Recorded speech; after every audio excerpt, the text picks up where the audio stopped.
ninachoshukuru sasa hivi ukiingia mtandaoni unakutana na watu wengi sana wanaongea Kigogo. Nadhani sio mgeni hata wewe umekutana nao.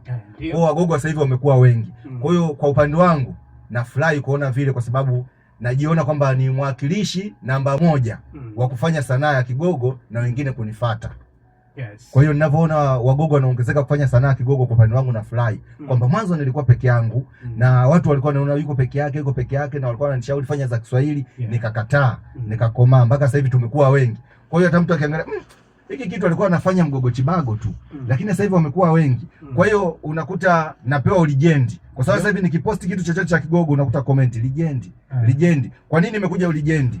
Kwa sababu wengine nao wanafanya, ila ningekuwa naendelea kufanya peke yangu wasingeniita legend.